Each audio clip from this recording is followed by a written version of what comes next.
Hello dear students, welcome back. आज की math class में आप सभी का स्वागत है। हम परमेय संख्याओं पे बेटा चर्चा कर रहे थे। चर्चा को आगे बढ़ाते हैं। तो परमेय संख्याओं से संबंधित कुछ तथ्यों पे हमने चर्चा किया था। आज की क्लास में हम परमेय संख्याओं से संबंधित अन्य तथ्यों पर चर्चा करेंगे।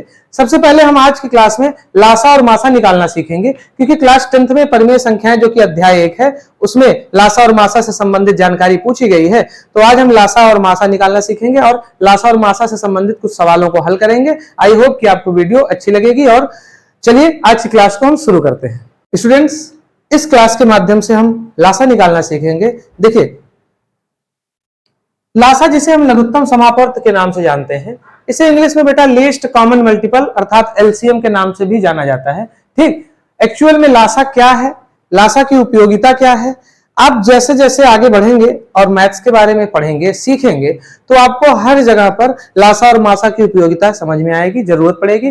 तो मैंने सोचा कि आज की क्लास में हम लासा और मासा निकालना सीख लेते हैं और लासा और मासा से संबंधित कुछ ऐसे तथ्य हैं जिनके बारे में जानकारी लेते हैं कि अगर आपको एक संख्या दी गई या आपको लासा और मासा दिया गया तो दूसरी संख्या कैसे निकालेंगे, एक संख्या दे दी गई, मासा दे दिया गया तो लासा कैसे निकालेंगे इत्यादि। तो लासा और मासा में आपस में कुछ संबंध होता है, उस पर चर्चा करेंगे और हम संख्याओं का लासा निकालना सीखेंगे। तो चलिए क्लास शुरू करते हैं।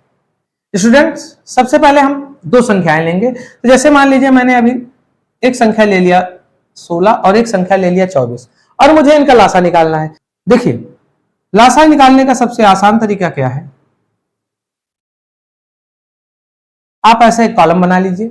ठीक, गुणनखंड विधि से लासा निकालना है। ये सबसे पहले हम देखेंगे कि दोनों संख्याएं किस संख्या से कटने लायक हैं। अगर दोनों संख्याएं किसी संख्या से कट रही हैं तो उस छोटी से छोटी संख्या को लेंगे जिससे ये दोनों संख्याएं पहली बार में कट रही हैं। सबसे छोटी से छोटी संख्या हमारी 2 है, जिससे 16 में भी पहाड़ा चला जाएगा, 24 में भी चला जाएगा। उसी संख्या को लेना है जिससे कम से कम दोनों संख्याओं में से एक में चला जाए। ये दोनों संख्या ऐसी हैं जो 2 से कट जाएंगे तो हम दोनों में एक साथ ही ले जाएंगे। तो देखिए, जितनी बार गुणा करने पर यह संख्या प्राप्त होगी उतना नीचे लिखना है। 2/16 तो नीचे क्या आएगा, 8 आएगा। और 24 का तो 2 गुणे 12, 12 दूना 24 होता है। फिर मैं 2 ले लूं, 2 से फिर कट रहा है, 2 चौक 8 और 2 छंग 12। फिर 2 से कट रहा है बेटा, 2 दूना 4, 2 तिहाई 6। फिर 2 से कटेगा 1 और 3। अब 2 से नहीं कटेगा तो 2 के आगे बढ़िए, 3 दिख रहा है मुझे साफ साफ कि 3 से कटेगा। तब तक संख्या को दूसरी संख्या से काटते जाना है जब तक मुझे यहां पर 1 और 1 ना मिल जाए। अब हमें क्या करना है, हमें इधर की जो संख्या है उनको ऐसे गुणे में करके लिख लेना है। 2 गुणे 2 गुणे 2 गुणे 2 गुणे 3 आपस में गुणा करा लेना है। 2 दूना 4, 2 दूना 4 और 3, 4 चौक 16 गुणे 3, 16 तिया 48 हमें मिल गया। लीस्ट कॉमन मल्टीपल का मतलब क्या होता है, लीस्ट कॉमन मल्टीपल का मतलब कि ऐसी छोटी सी छोटी संख्या जो इससे भी कट जाए और इससे भी कट जाए, जिसका हम लासा निकाल रहे हैं। ठीक, तो हमको एक संख्या प्राप्त हुई 48। देखिए, 16 से भी कटेगी, 16 3 48 और 24 से भी कटेगी, 24 दूना 48। क्या 16 और 24 से बड़ी कोई और संख्या जो कटने वाली हो और 48 से छोटी हो, ऐसा पॉसिबल नहीं है। ठीक, सबसे छोटी सी छोटी संख्या 48 ही है जो 16 और 24 से कटेगी। कैसे पता है, क्योंकि मैंने लीस्ट कॉमन मल्टीपल निकाला है, हमने लासा निकाला है। तो लासा वह छोटी सी छोटी संख्या होती है जो दी गई संख्याओं से विभाजित हो जाती है। ठीक, चलिए हम एक और एग्जांपल के द्वारा समझने का प्रयास करते हैं। ठीक, अब हम 2 और संख्याएं लेते हैं और लासा निकालना सीखते हैं। चलिए एक रैंडम मैंने मान लीजिए ले लिया 27 ले लिया और मैंने मान लीजिए 50 ले लिया और मैंने एक ले लिया मान लीजिए 49 ले लिया और मैंने 91 ले लिया। चलिए देखते हैं कौन सी ऐसी छोटी सी छोटी संख्या है जो 27 से और 50 से कट जाएगी और 49 और 91 से कट जाएगी। सबसे पहले हम 27 और 50 का निकालते हैं। 27 50।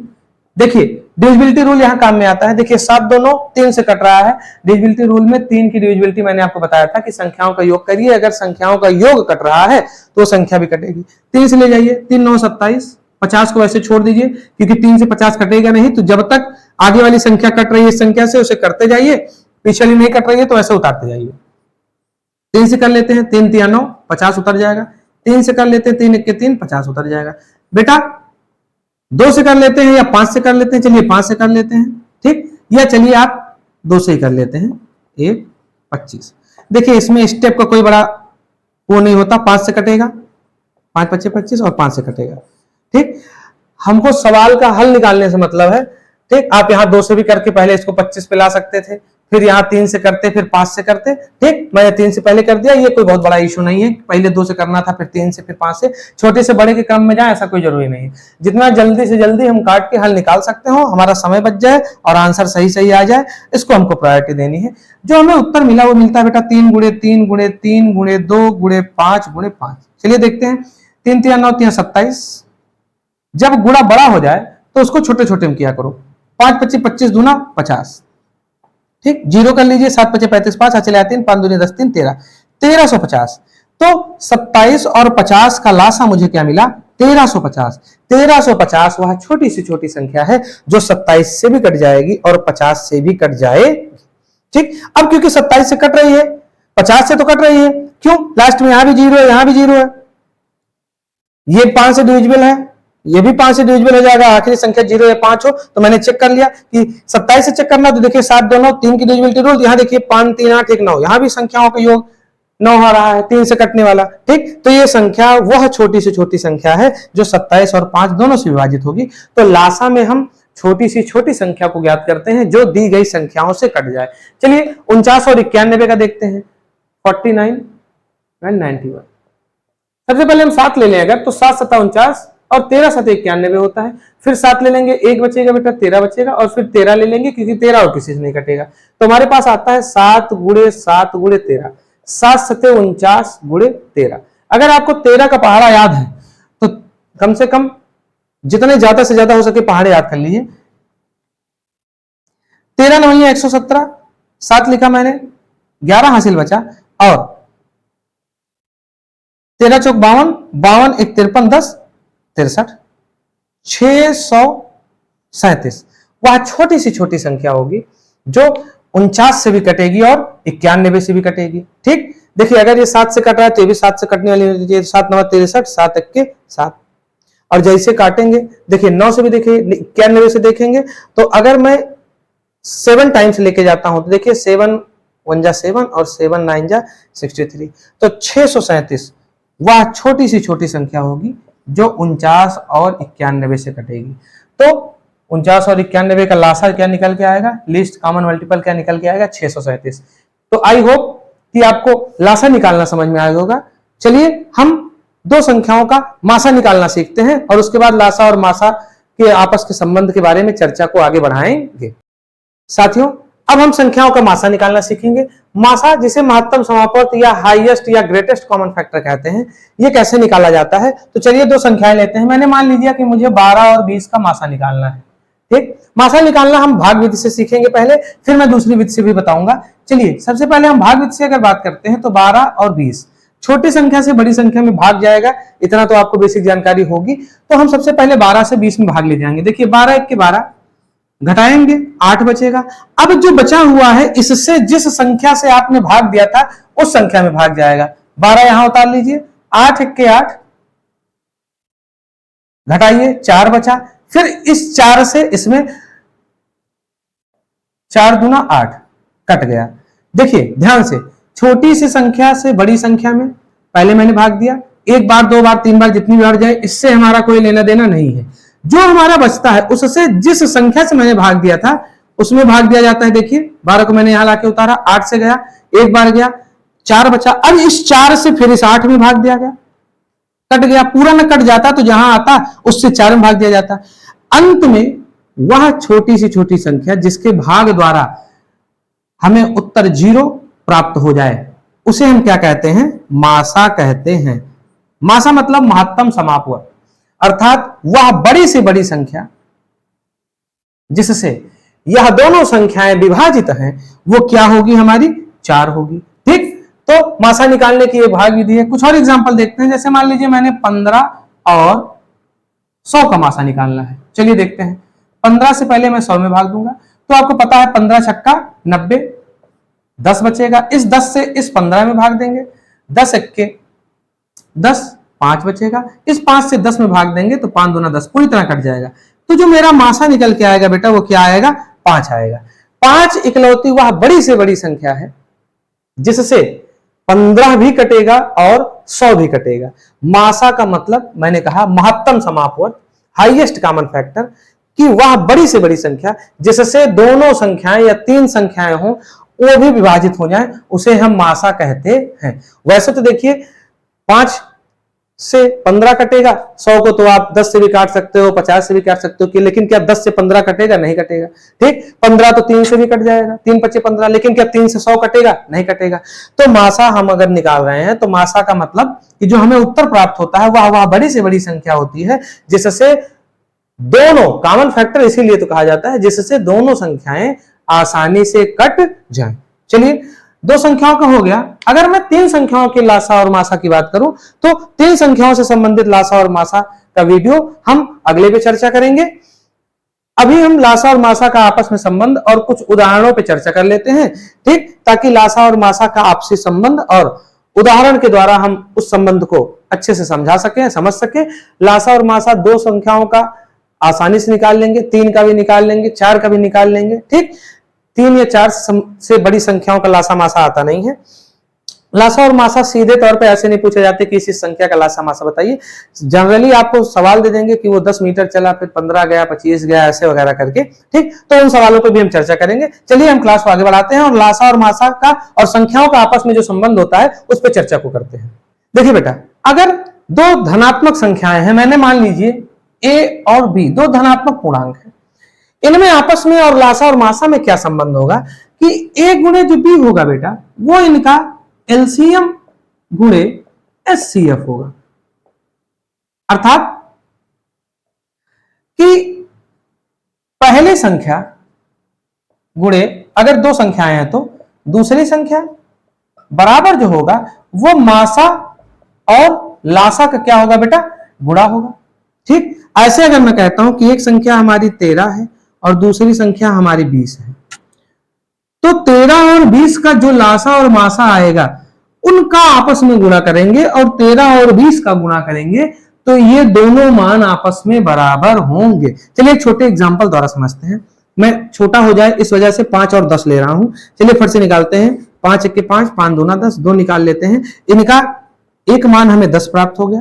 ठीक, चलिए 5 दूना 10 सीधे कट जाएगा और एक मान मुझे 5 प्राप्त हो गया। देखिए लासा और मासा का आपस में हम गुणा कराएंगे तो 10 गुणे 5 हो जाएगा। और दोनों संख्याओं का भी देखिए मैंने क्या लिया था संख्या, एक 5 लिया था और एक 10 लिया था। देखिए 10 पचे 50 और 10 पचे 50।